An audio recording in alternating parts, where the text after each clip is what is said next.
Hello, everyone, and welcome into Coach Craig's Sports. This is the USFL DFS video for week number 3. We're going to be talking some recap of week number 2 in terms of the notes. At this point in time, snap count rates, not really too much out there at this point in time. Sounds like PFF should have it next week. They had some issues kind of on the back end of their website. It sounds like that wasn't able to do it for this week, but with NFL draft going on and everything else like that, they're not able to fix it until after this week. I know there's a couple other sites that may potentially have them up. Established to Run, I believe, is one of them. Don't currently have a subscription over there. And then Stochastic put up some last week. Matt Kajeski over there. So if that is up, I'll leave a link to that for this week as well. But this is kind of what we have in terms of the recap notes for week number 2. And then once we're done with that, I'll go over to my week 3 sheet, kind of talk through some of the news and notes of what we need to know for week number 3, whether or not I play guys in GPP formats, cash game settings, GPP paydown, stuff like that. So for week number 2, we start off with the Birmingham Stallions. They had 100% of the pass attempts going to Alex Magoo. I believe he played 100% of the snaps as well. 28 total pass attempts. He had 4 touchdowns, 0 interceptions. 20% of the carries. He had 6 carries as well. So very involved. He's going to be a very popular player once again this week, since he is a quarterback that has a lot of experience and no competition at this point in time. I know they did bring in Kyle Slaughter, and a lot of people like him, but Alex Magoo is definitely better than him at this point in time. For their running backs last week, we saw both CJ Maribel and Zaquandre White.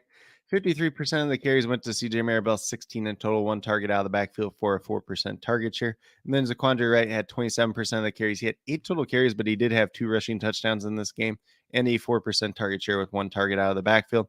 So Maribel's kind of the lead guy.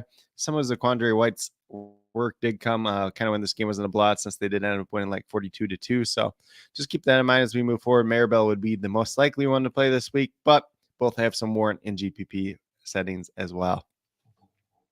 For their wide receivers, it's pretty spread out once again. Davion Davis led the team led the wide receiver group in targets. Him and Austin Watkin both had 5 targets for a 19% target share apiece. Davion Davis did score a touchdown. Austin Watkins did not. Watkins scored a touchdown in week number 1. And then we saw Myron Mitchell and Deion Kane both get 15% target share with 4 total targets apiece. Myron Mitchell scored a touchdown. Deion Kane did not. Deion Kane, that former NFL player, really hasn't done too much at this point in time. Sounds like he's still playing a decent amount of snaps, so maybe it breaks off one of these weeks, but not really counting on it at this point in time. And then Adrian Hardy and Michael Darius both had 0 targets in week number 2, so not too worried about them at this point in time. Hardy is a guy that I would have some interest in general down the line, especially if he kind of breaks into this rotation, but was slowed a little bit by a knee injury first couple of weeks, so we'll see if he gets his roll back or not. Then we move down to Jay Sternberger at tight end, who's been very involved so far to start the season. 22% target share, 6 targets, 1 receiving touchdown. So he's had 2 very good back-to-back weeks. He's obviously a guy with some NFL pedigree. Was a former 3rd-round draft pick out of Texas A&M by the Green Bay Packers. Obviously did not work out for him in the NFL, but so far in the USFL, he's played very well. And then we got Thaddeus Moss. He had 1 target, which he did catch for a touchdown in week number 2. 44% target share. LaMichael Petaway, they just recently signed last week. He was inactive for week number 2. Then we move down to the Houston Gamblers. So Kenji Bahar, pretty much the starting quarterback at this point in time. It's really just him taking all the pass attempts. So he's at 100% of the pass attempts, 30 in total. He had 3 touchdowns, 3 interceptions. So a little bit of hit or miss to the game there. So there was some upside. He does have a little bit of rushing upside as well. 1 carry for 5% of the carries. And then Terry Wilson behind him had 1 carry. He came in just kind of like a trick play type of thing, but he has not attempted to pass so far to start the season. And then week number 2, we saw both Devah Whaley and Mark Thompson inactive. Thompson was moved to the active list and then unfortunately was moved back over to the inactive list, and they didn't move Whaley back over to active for whatever reason. So it was mainly TJ Pledger once again in week number 2. He got 90% of the carries, 18 in total. He had 1 rushing touchdown, 8% target share with 2 targets out of the backfield. So has a pretty strong grip on this job, I would assume, at this point in time. But Mark Thompson is expected to be active for week number 3. Was dealing with a little bit of illness, but seems to be over that at this point in time. And then they did sign, I believe it was Shermani Jones, which we'll talk a little bit more about when we get over to the cheat sheet as well. Or not the cheat sheet, but the sheet just in general for week number 3. For the wide receivers for Houston, Justin Hall had a monster week. He was one of my favorite plays last week. He had a 42% target share. And yes, that is not a typo. 42% target share, 11 targets, 2 touchdowns. Monster week for Justin Hall, guy that had a very strong preseason with the Raiders, formerly of Ball State, kind of slot wide receiver, looking pretty good at this point in time. Anthony Williams behind him, 19% target share with 5 targets, 1 touchdown. Him and Chike Kism kind of looking like the primary outside wide receivers at this point in time. Kism had an 8% target share with 2 targets. He's like that big body wide receiver that they do have on this team. And then we had Dantes Alexander, 4% target share with only 1 target. Taylor Redding did not receive a single target in this game. Tyler Palka and Isaiah Zuber were both inactive in week number 2. It is expected that Isaiah Zuber will make his debut in week number 3, though. So we'll see what type of role he plays, assuming he's going to take one of those outside roles. So, Chisholm's probably going to lose out on some playing time at that point in time, but we'll see how quickly they bring him along as well. Then Josh Peterson kind of leading the tight end group once again. Obviously, 4 targets with 15% target share. Clinton Sig had 1 target for a 4% target share, and then we had a 0% with 0 targets for Brandon Barnes. So Barnes mainly being used as that blocking tight end. Sig does have some upside as the season moves along potentially, but Josh Peterson's kind of looking like the main one at this point. Then we move down to the Memphis Showboats. Brady White took 86% of the pass attempts, 25 in total, 0 touchdowns, 1 interception. So he had the pretty decent week number 1. Week 2 was not good by any means for Brady White. And then Ryan Willis behind him had 14% of the pass attempts. He had 4 total pass attempts, only completed 1 for -2 yards. 11% of the carries for Brady White with 2 total. Ryan Willis did not run the ball a single time. Ryan Willis will be inactive for week number 3. And it will be Cole Kelly and Brady White kind of at that quarterback position for Memphis. So if Brady White struggles, Cole Kelly could get the nod at that point in time. For the running back group, we got Alex Collins had 61% of the carries with 11 in total, 5 targets out of the backfield for an 18% target share. So still very involved. Not the greatest week for him, but it was pretty chalky just in general. So should be a little bit better this time around, but still a pretty strong play overall, even though his price tag has gone up quite a bit. And then we had David Ham behind him, 22% of carries with 4 total, 3 targets out of the backfield for an 11% target share. They did bring in Juwan Washington and Kareth White this week. Ham was not popping up when I was looking for him a little bit earlier. So not sure if he got cut or injured at this point in time. Have to dig a little bit deeper into that. And then Justin Stockton was inactive for week number 2. So we'll see what kind of works out with that running back situation, but pretty safe to assume that Alex Collins is the lead ball carrier at this point in time. Once again, Washington obviously played with the team last year, and then White was with the team kind of in the preseason training camp, however you want to call it. For the wide receiver position, kind of their top dog, and Derek Dillon was inactive for week number 2. Sounds like he'll be good to go for week number 3, so don't have any concerns there. Rashard Davis, 4 targets for a 14% target share in week number 2. Didn't do too much on him. Obviously, cut the long touchdown in week number 1, though. Ryan McDaniel had the big week 1, only 3 targets for 11% target share in week 2, though. So a little bit of volatility here with with Memphis, formerly Tampa Bay. And they kind of like rotating some of these receivers as well. Vinny Papale had a big week number 2 after not doing much in week 1. 29% target share with 8 targets in total. And then we had John Franklin. He had 1 target for a 4% target share, carried the ball 1 time for a 6% carry share. He has since been placed on the injured reserve list. So we don't really have to worry too much about him at this point in time. And then Osiris Mitchell, only 1 target for a 4% target share. Kind of disappointing for him since he was pretty good in the USFL last year. So that will be something to see if his role ever grows for this Memphis team or if something else kind of shapes out for him, whether he gets cut, traded to another team or something else like that, since he is a pretty good talent overall. Then at tight end for week number 2, they ran with John Mitchell and Daniel Helm. Mitchell had 1 target for a 4% target share. Helm had 2 targets for a 7% target share. JJ Wilson was kind of like a surprise inactive after getting 6 targets in week number 1. But they're going back to flip-flop. Mitchell will be inactive for week number 3, and then J.J. Wilson will be active for week number 3 at this point in time based on the news that we do know. For the Michigan Panthers, Josh Love, 100% of the pass attempts in week 2 after the strong week 1. 1 touchdown, 2 interceptions. Joe Walker did have a lot of drops in this game, so that is something to keep in mind. 2 carries for 8% of the carry share, but Those appear to be kneel downs as well, so not really too concerned about them. Not really too much rushing upside with Josh Love in general. And then Carson Strong didn't attempt a single pass behind him. Not sure if he played any snaps at all, but looks like Josh Love's job at this point in time until he kind of loses it one way or another. Then for the carries, we saw Reggie Corbin and Stevie Scott both split them 11 apiece. Reggie Corbin had the big strong week with 2 rushing touchdowns, 3 targets out of the backfield for a 10% target share, and then only 1 target out of the backfield for Stevie Scott. So pretty 50-50 at this point in time. It's safe to assume this is going to go back and forth probably all season long like it did last year. Stevie Scott had the good week 1. Reggie Corbin had the good week 2. You want a little bit of exposure to both them for DFS for week number 3. Then we move down to the wide receiver position. Joe Walker had 28% target share with 8 total targets. He had like 4 drops in this game too, so could have been a big week for him. Unfortunately, it was not after that strong week number 1. Ishmael Hyman had a 10% target share with 3 targets. Trey Quinn, 17% target share with 5 targets. So those are going to be the top 3 dogs once again. Marcus Sims was worked in a little bit more in week number 2, where he had 4 targets for a 14% target share. And I believe he didn't catch a single one of them. So it wasn't a good week for him either way. And then Devin Ross, who a decent amount of people probably assume was going to have a major role on this team since he was, a little bit relevant last year, has 0 targets through 2 weeks. So not playing him at this point in time. AJ Richardson and Walt Filer were both inactive for week number 2. Both those guys have a little bit of NFL practice squad experience, so it's interesting to see them not really playing at this point in time. Cole Hugatini, not sure if I'm pronouncing his name right. He had a 14% target share, 4 targets with 1 touchdown in week number 2. Marcus Bowe, who had the big week 1, only had 1 target in week 2. And then Josh Babbitts behind them had 0 targets for a 0% target share. Once again, Kyle Markaway was inactive for week number 2 once again. So pretty similar to what we've seen for week number 1 for Michigan. Running back splitting down the middle.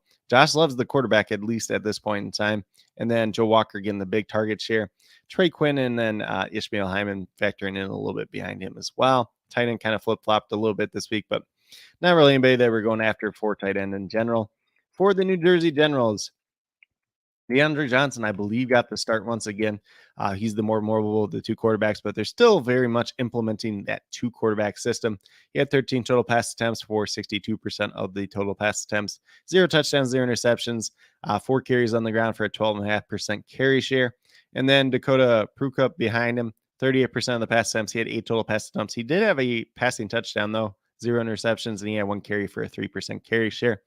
So pretty much at this point in time, these are just contrarian options because they are splitting the snaps. Obviously, the rushing upside of Johnson would be very appealing if he had the job all to himself, but that does not appear to be the case at this point in time. If one of them gets the job all to themselves, they could be very interesting, but it seems like they're pretty committed to this 2 quarterback system, at least at this point in time. Darius Victor, 47% of the carries. He had 15 in total and a rushing touchdown, 2 targets out of the backfield for a 10% target share. So Darius Victor is going to be a strong play once again, especially without Trey Williams, which he has not been active week 1 or week 2. There's been no corresponding transactions to make it seem like he's going to be active for week number 3, but we'll obviously keep an eye on that as the week moves along. And then behind him, we had Kingston Davis, 25% of the carries, 8 total carries, 2 targets out of the backfield for a 10% target share. Not really getting to Kingston Davis either way, just kind of that backup running back at this point in time. As I mentioned, Trey Williams wasn't active for week number 2 again. Cam Eccles-Looper has kind of been the leading target getter, at least early on, for this New Jersey Generals team. 6 targets, 1 touchdown. The guy that I played a lot of once again last week. DeMornay Pearsonell was kind of the guy, at least week 1, it seemed like. Obviously, he got carted off the field and isn't with the team anymore. So Cam Eccles-Looper is going to look like a pretty strong play. Then outside of him, you got the 2 mores on the outside for week number 2 is Jamon Moore, who recently signed with the team. 19% target share with 4 total targets. Alonzo Moore with 1 target for a 5% target share. Those are going to be guys you can take some stabs on, but Alonzo Moore is pretty expensive. Jamon Moore, we'll see what his role looks like with Randy Satterfield likely back in week number 3. And then we have Marcus Green. He didn't receive a single target, but he had 4 carries on the ground for a 12.5% carry share. So a little bit of a gadget guy, a little bit of a former speedster, spent some time on NFL practice squads. So maybe he has a role, maybe he doesn't. He was a guy that was cut and brought back on the team too. So they're not really tied to him too much. Randy Satterfield and Warren Newman both sat out week number 2 as inactive. So not really too worried about them. Sounds like Satterfield should be back this week. Or Newman, I believe, is a little bit more up in the air, probably not playing once again this week. I believe he's dealing with a knee injury. And then for the tight end position, Brandon Bowman, I believe he's led the tight end position in targets 2 weeks in a row, 14% target share with 3 total targets. Woody Brandon behind him also had 3 targets with a 14% target share, and then Wes Saxton did not receive a single target once again. We move down to the breakers who, this is one of the pretty straightforward quarterback situations at this point in time. We got McLeod Bethel Thompson, 100% of the pass attempts. He had 34 in total. 2 touchdowns, 0 interceptions, 2 carries on the ground for an 8% carry share. He is a guy that we like targeting once again this week because it's a high volume passing offense. He's one of the better quarterbacks in the league at this point in time. He doesn't really have a competition or anything else like that. So he's going to be a pretty solid, safe play once again, probably a cash game play. So then we moved down to the running back position. So week number 1, it was a lot of Anthony Jones. Week number 2 was a lot of Wes Hills. So Anthony Jones, only 16% of carries, 4 in total. It's 2 targets out of the backfield for his 6% target share. And then Wes Hills, 72% of the carries, 18 in total, 3 rushing touchdowns, a 15% target share with 5 targets out of the backfield. Hills is a guy that has NFL experience. Anthony Jones is not. So Anthony Jones played pretty well at times last year. He played pretty well in week number 1. Could this go back and forth for a while? Definitely could. But with what Wes Hills was able to do in week number 2, safe to assume that he's probably going to get more carries in week number 3 once again. So definitely do like him quite a bit. And then we got Ezra Gray, was inactive for week number 2 once again. He has been inactive both weeks so far this season. At the wide receiver position, we saw Donnie Dixon lead the team in target share, 27%, 9 targets, 1 touchdown. He did have 1 carry on the ground as well. So he's going to be a pretty interesting high upside play. Not necessarily a cash game play at this point in time due to his price, but Jonathan Adams behind him, he's a little bit banged up with the hip injury, only had a 9% target share with 3 targets in week number 2. Sounds like he should be able to play this week, though. And then we got Lee Morris with 1 target for a 3% target share. D. Anderson, who was inactive week number 1, came in and got 1 target in week number 2. And then Eli Stove, who played, he's played a little bit in both weeks. He did not receive a single target in week number 2. And then we get down to the tight end where we had Sage Surratt get 33% of the targets, 11 targets in total. I believe he caught every single one of them and had a receiving touchdown. So Sage Surratt's looking pretty good at this point in time for this Breakers team. So he had about as much production in this one game as he did all of last season with Birmingham. Obviously, he was the backup for Birmingham last year, though, at tight end. So that is something to keep an eye on, but he's looking pretty good in general. Dustin Alexander Johnson, 0 targets in week number 2.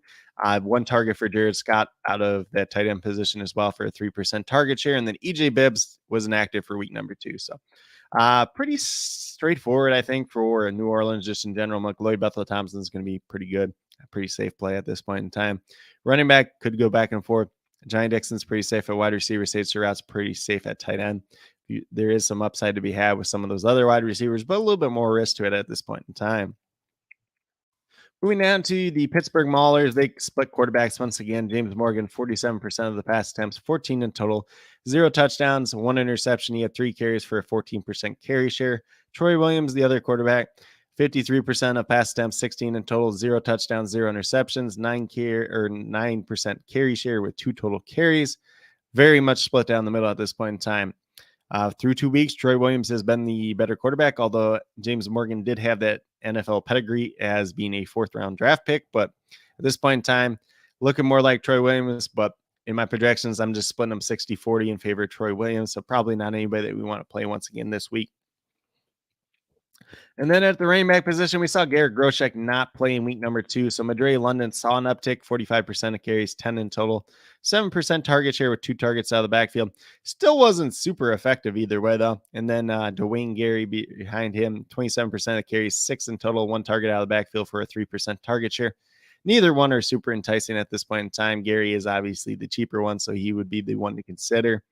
And then Mason Stokey, the fullback, he didn't have a single carry, but he had 4 targets out of the backfield, so 14% target share there, was a little bit involved in that regard. But, not really a DFS play at this point in time.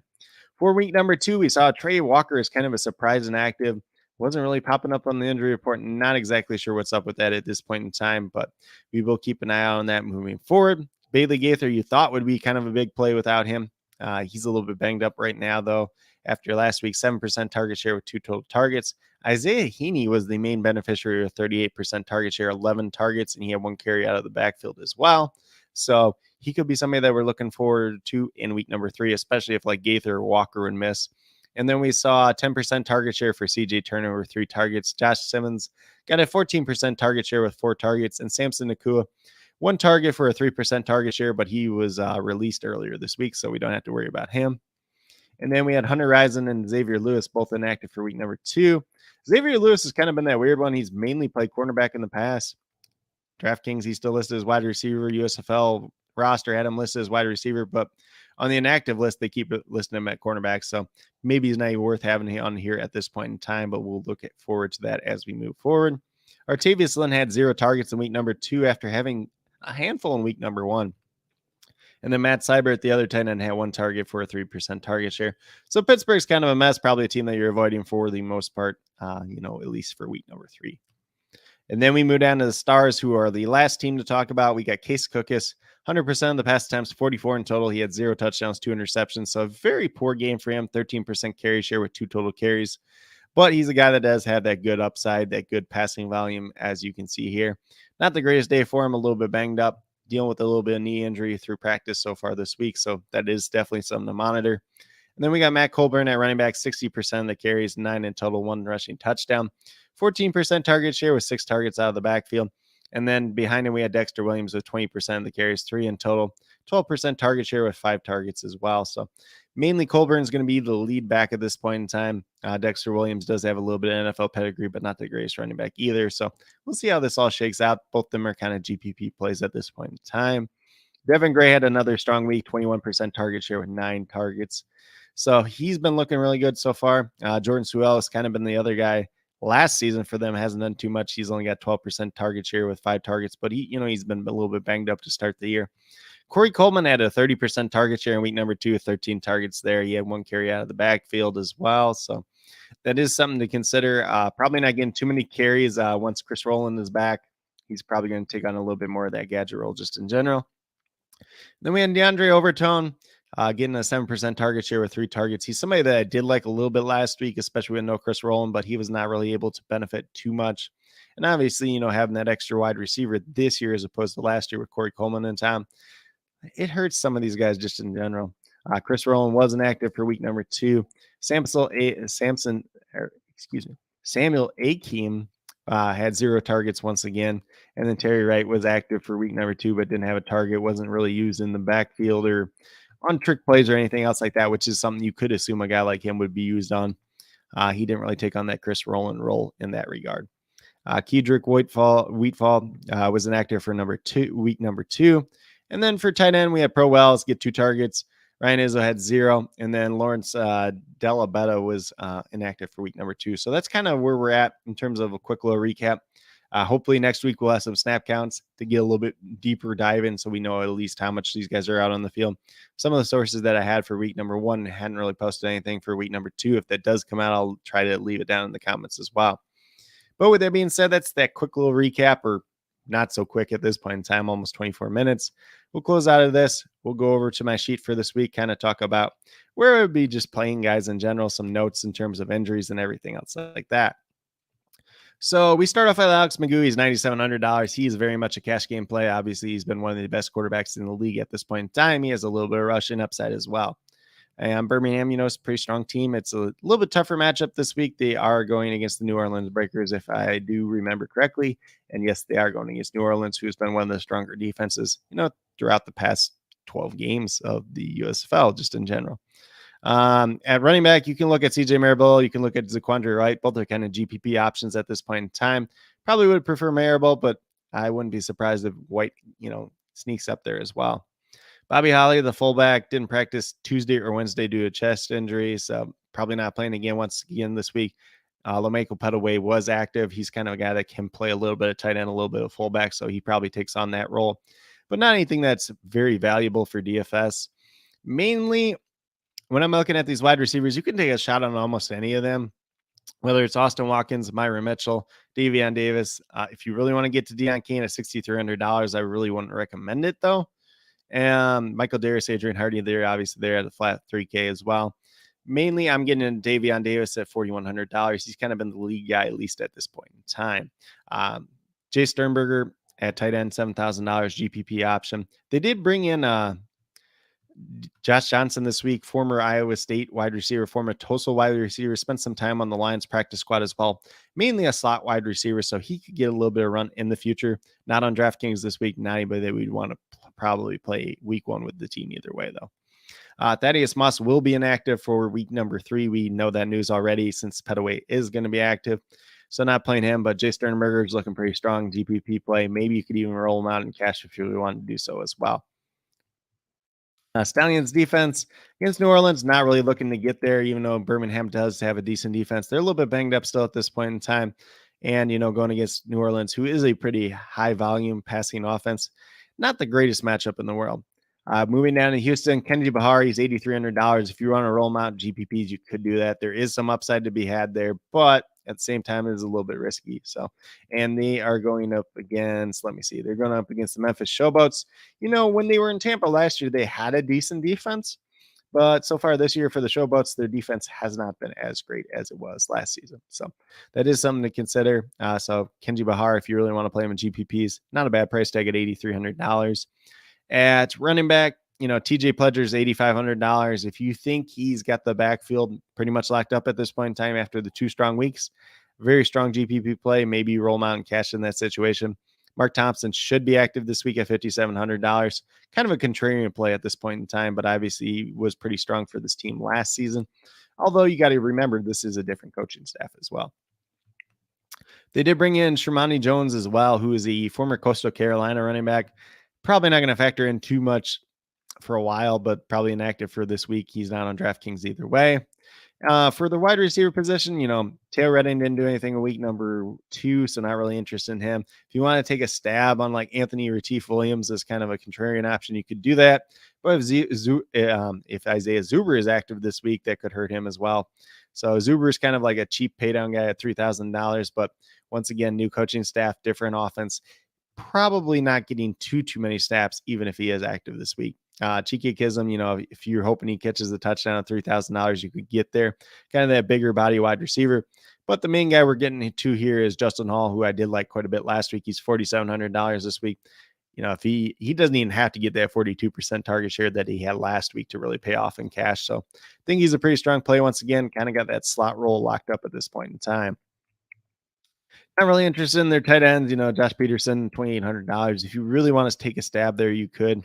The Gamblers defense, GPP option for me in general against Memphis. There is some opportunities to be had there going against Brady White, but it's a little bit risky at that too. Decent price tag at $3,700. For the Showboats, we already know that Ryan Willis will be inactive this week. Cole Kelly will be the second quarterback alongside Brady White this week. What will that split look like? Remains to be seen, honestly. So we'll just have to wait and see. Not really interested in playing either one this week, though. Alex Collins, GPP option, once again, should be that lead back. Like I said, they signed Jawan Washington. They signed Kareth White to the team. Both will be active this week. So we'll see what type of role they have. Both are familiar with the offense because, like I said, Jawan Washington played with the team last year, and White at least was with the team through training camp. So there's not much of a learning curve there. Justin Stockton should be inactive once again this week. And like I said, David Ham, I don't know if they cut him or if they just put him on the injured list at this point in time. I haven't really seen a transaction come through for that. When we move down to wide receiver, if you want to take a stab on Derek Dillon at $4,800, you could definitely do that. Obviously coming off that hamstring injury, but he will be active this week. Then we get to John Franklin's on the injury reserve list, like I already talked about. John Mitchell, the other wide receiver tight end hybrid, he's going to be inactive this week. JJ Wilson will be active. Osiris Mitchell really hasn't done too much this year. Rashard Davis, kind of a contrarian play at $5,500 if you want to swing for some upside there. Same thing with McDaniel, Vinny Papali. Mainly not getting to too much of the Showboat wide receivers. Probably Derek Dillon would be my favorite, but not anything crazy at this point in time. Helm and JJ Wilson, like if you really want to get to tight end, I guess it's probably JJ Wilson with the 6 targets in week number 1, but then he was inactive week number 2. So it's kind of a little bit hit or miss at this point in time. Showboat's defense, like I said, They aren't the greatest. They're not as good as they were last year, but they're going against Houston. Kenji Bahar has 5 interceptions through 2 weeks. So there's opportunities to be had there. Some $3,800. If you want to take a shot on that in GPPs, you can definitely do that. Then we move down to the Michigan Panthers. Like I said, looks like Josh Love's job to lose at this point in time, $9,400. If you want to roll them on GPPs, really don't have a problem with that at this point in time. Reggie Corbin, Stevie Scott, both are GPP options. Both are splitting carries. One of them is going to have a good week. Picking which one's going to be a little bit difficult, but might go back and forth all season, which we saw a lot of last year too as well. For the um, wide receivers, Ishmael Hyman, GPP option at $5,900. Joe Walker, probably still a cash game option at $8,200. Unlikely he drops 4 passes like he did last week. Trey Quinn, still a very interesting paydown option. You could probably throw him in as a cash game filler if you really want to at $3,300, playing that slot role for this team. Been pretty productive through 2 weeks. He scored the touchdown, I believe, the first week. Last week, a little bit more down, but still has a major role on this team. Not really interested in those tight ends at this point in time, whether it's Marcus Bowe or Cole Hikatini, but if you really want to take a shot on one of them, you could. Panthers defense going against the New Jersey Generals. With their rotating quarterback situation, there is opportunities to be had there. Michigan's defense has played pretty well. So GPP option if you want to go there at $4,700. When we go down to the New Jersey Generals, Dakota Prukop is $7,900. DeAndre Johnson's $8,200. If you really want to get contrarian and play them, you can, but I'm not going out of my way to do it. I wouldn't recommend it personally with the quarterback split that they do have at this point in time. Darius Victor, $9,900. Like, I would consider him a cash game option, but like the $9,900 price tag is a little bit rich there. So strong GPP option if you want to play him in cash. If you have the money to do so, definitely does make some sense this week. Marcus Green, if you really want to roll him out as a pay down option, you could, but $3,000, more of a dart throw there at that point in time. The main one we probably get to is Cam Eccles Looper at $6,400 GPP option. You could probably roll him in the cash if you really wanted to do so. Warren Newman didn't practice on Wednesday due to the toe injury. Misquoted earlier. I thought it was a knee injury, but he's kind of been probably not playing once again this week. I believe he's got a doubtful tag at this point in time. And then Randy Satterfield, I believe, was put back on the active list. Either that or he does have a probable designation at this point in time. So he should be back. What does that mean for Jamon Moore, who is a flat 3K? There's some upside to be had there if you really want to take a stab, but not too much excitement here. We got Arthur Jackson, who joined the team. He is a former Eastern Michigan wide receiver. He is not on DraftKings, probably not going to be active for this week. I believe he's already on the inactive list as well. We'll be updating this sheet, obviously, as the day moves along. So if you're on the patreon.com/Coach Craig Sports, this sheet will be up on there. And everything will be updated as we get more news, as we head into game time tomorrow. Tight ends, not really interested in for the Generals, whether, it's Woody Branham, Brandon Bowman, Wes Saxton, anybody like that.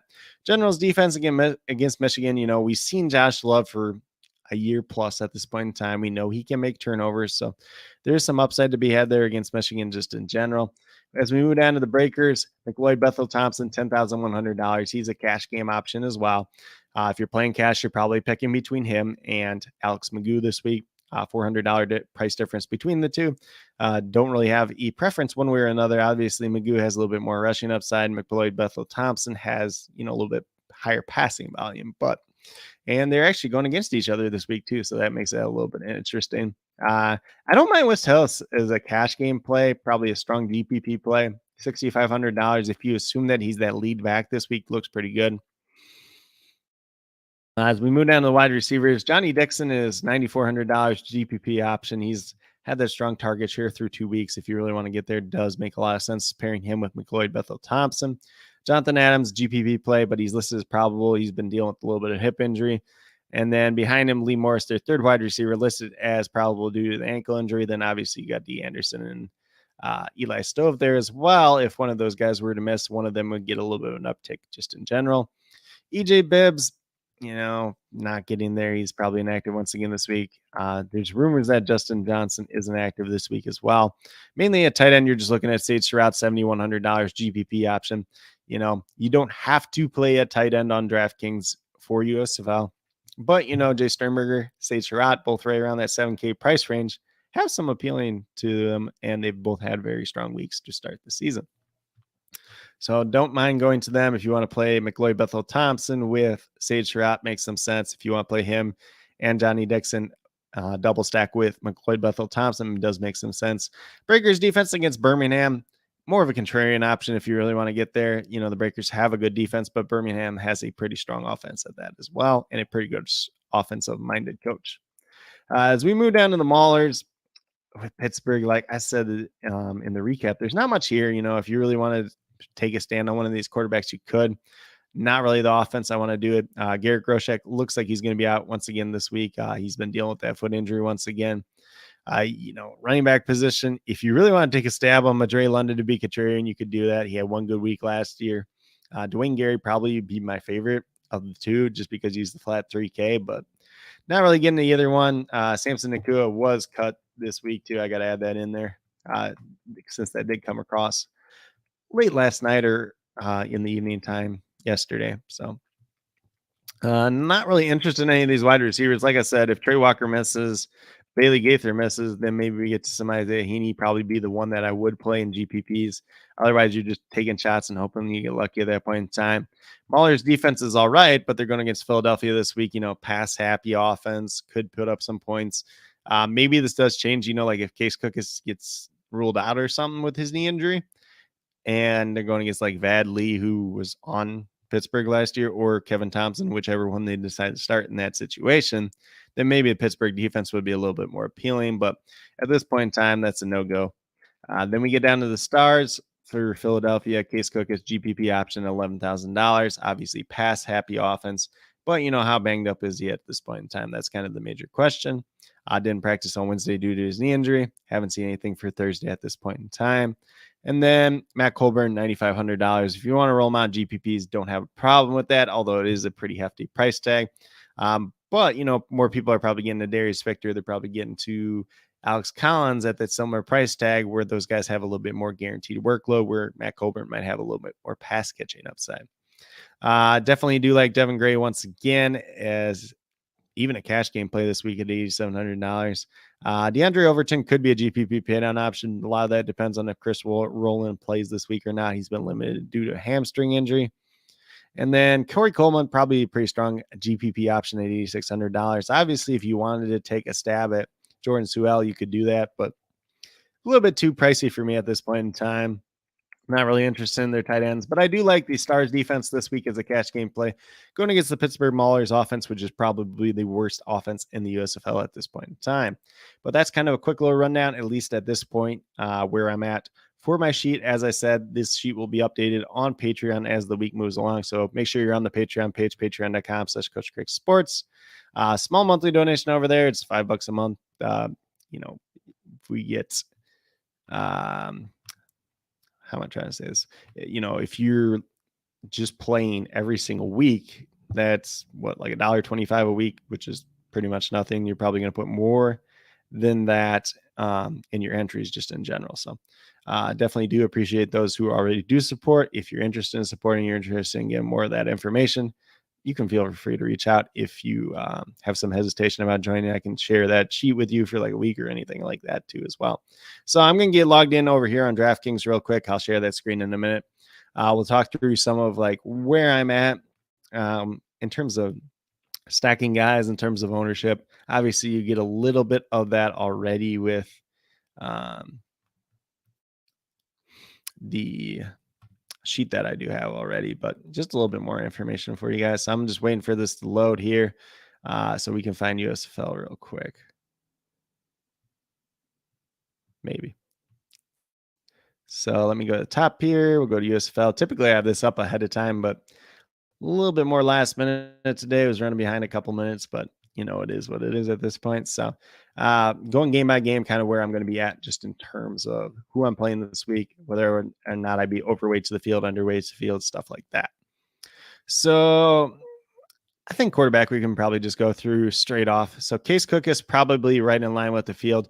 Honestly, it depends on ownership. Obviously, it depends on his injury status headed into the week. Then we get to McLeod Bethel Thompson. I'll be overweight to the field too. Alex Magoo, I'll be overweight to the field too. Those are probably the three main quarterbacks I'll be playing this week. I might have a little bit of exposure to Kenji Bahar. I might have a little bit of exposure to Josh Love, but The top three guys are going to be the three main guys for me this week, just in the way that the USFL is kind of playing out, at least at this point in time. Darius Victor at running back, I'll probably be a little bit overweight to the field. Not really getting Anthony Jones this week after that strong West Hills week. There is opportunity there, but it's mainly a contrarian play. Probably get a little bit of Matt Colburn. Probably be in line or overweight to the field on Alex Collins. Just depends on where he comes in at. Reggie Corbin probably be in line with the field. TJ Pledger probably be in line with the field. Stevie Scott, I'll be a little bit overweight too, since everybody's probably going to be chasing Reggie Corbin a little bit more this week. CJ Marable, I'll probably end up being a little bit overweight to the field on just at $7,900. I like the market share that he does have for this Birmingham team. Tougher matchup, but with Zaquandre White getting those 2 touchdowns last week, maybe a little bit more people are on him in general. West Hills, I'll be over the field on. Mark Thompson will throw in as a contrarian play here or there. Same thing with Zaquandre White, but ownership's going to determine a lot of that at this point in time. Let's click on Ham here, just since we've been talking about him.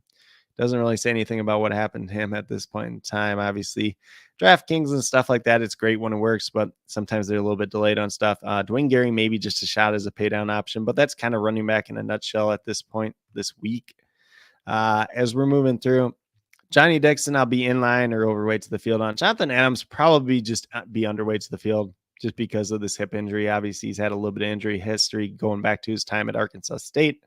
Alonzo Moore, probably not getting to at all this week. Jordan Sewell, not getting a 2 at all this week. Devin Gray, I'll be overweight to the field on. Corey Coleman, probably be about in line with the field. Bailey Gaither, probably not getting to this week, honestly. There is opportunities to be had there, but if Trey Walker's out, if he's not as banged up, then maybe we'll get there. Joe Walker in line or slightly above the field. Trey Walker obviously has to see if he plays or not. I'm just trying to see if there was a reason why he missed last week, because we really didn't see too much injury-wise. Obviously, John Franklin's out. Retief Williams would just be a contrarian play at this point in time. Sage Surratt will probably be overweight to the field on. Same thing with Jay Sternberger, since both those have been pretty strong to start the year. Cam Eccles-Looper will be overweight to the field on once again. Just kind of moving down here. Ishmael Hyman, I'll have a few shares of. Rashard Davis, I'll have a few shares of. Isaiah Heaney is kind of like the sneaky one this week, honestly. $5,200, probably end up being overweight to the field. Same thing with Derek Dillon. Justin Hall will definitely be overweight to the field on. Davion Davis, I'll be overweight to the field on. A lot of guys to mix and match at wide receiver this week, if we're being completely honest. Myron Mitchell, I'll have some shares of. He does have some deep threat potential. Maybe a share or two of DeAndre Overton here if Chris Rowland gets rolled out once again. Trey Quinn, I'll be overweight to the field on. Austin Watkins, I'll have a couple shares of. Just trying to think of who else is here that really stands out at this point. Maybe a share or two of Zuber if he's active. Let's see who else is here that we could potentially play this week. That's pretty much it. Might have a share of Jamon Moore, especially if Satterfield's actually out or inactive once again this week. But that's pretty straightforward in terms of wide receivers, in terms of tight ends that we'll be looking at this week in general. And then for defense, I'll play a little bit of the Panthers. I'll play a little bit of the Panthers. I'll play a little bit of Generals. I'll get to a lot of the Philadelphia Stars, maybe a little bit of Showboats, maybe a little bit of Gamblers at this point in time. Pittsburgh Maulers could be a little bit interesting if Case Cookus does not end up starting in this game. But that's kind of where I'm at in terms of doing the recap for week number 2, in terms of looking at the cheat that I do have for week number 3, in terms of kind of where I'm at in terms of lining up against ownership. Obviously, ownership's a little bit all over the place with these spring leagues, but just a general idea, helping you guys out just a little bit.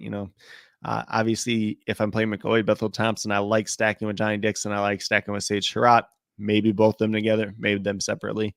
When we're talking about Alex Magoo, obviously, if I'm playing Alex Magoo, I'm stacking a lot with Davion Davis. I'm stacking a lot with Jay Sternberger, kind of mix and match, and some of those other cheaper guys in there as well. Don't even mind putting Magoo and CJ Marable together, since Marable can catch passes out of the backfield. And then Case Cookus, if I'm playing him, I'm playing a lot of Devin Gray with him. I'm playing a lot of Corey Coleman with him. Maybe even a little bit of Matthew Colburn, maybe even a little bit of one of the cheaper wide receivers as well. But that's kind of where I'm just at in general. Hopefully you guys found this video, this live stream, useful in some way or another. If you did, would definitely appreciate it if you leave a comment down below just saying, hey, thanks for the information, everything else like that. But if you guys have any specific questions related to USFL DFS for week number 3, feel free to leave it down there. Like I said, if I get any more snap rate information coming out throughout the week, I'll link it down to the bottom of this video down in the comments. But with that being said, definitely do appreciate everyone that did take the time out of their day to watch this video, whether you're watching live or in replay. Definitely means a lot to me. I hope that you guys learned a little bit of something in here. And as always, feel free to reach out, whether it's related to, DraftKings for USFL DFS, if it's related to prize picks for USFL, if you got a question over there, definitely be sure to ask me as well. Feel free to leave it down in the comments or on Twitter at Coach Craig Sport, and I'd be more than happy to help you guys. But with that being said, if you guys are brand new to my channel, please consider subscribing. Definitely would appreciate it. Helps to build a community that we're trying to build here at Coach Craig Sports, which is one that's truly for you, the viewers, helping you with your DFS. Right now, it's primarily MLB DFS as well as USFL DFS. Obviously, the NFL draft is going on right now at this point in time. So next week, I'll be doing some NFL draft grades as well. So if that's something you're into, definitely be sure to check that out as well. But with that being said, that's really all I have for today's video, for today's live stream for USFL DFS for week number 3. Once again, hopefully you guys learned a little bit of something in here. If you guys have any additional questions, always feel free to reach out. Never hesitate. I'll be more than happy to help you as quickly as possible. But with that being said, definitely do appreciate everyone taking the time out of their day to watch this video. Once again, whether you're watching live or on replay, definitely does mean a lot to me. And I hope that each and every one of you have a great rest of your day and some pretty good luck in NFL and some pretty good luck in USFL DFS. Kind of choked up a little bit there, but definitely do hope you guys have a great rest of the day and some good luck in USFL DFS for week number 3.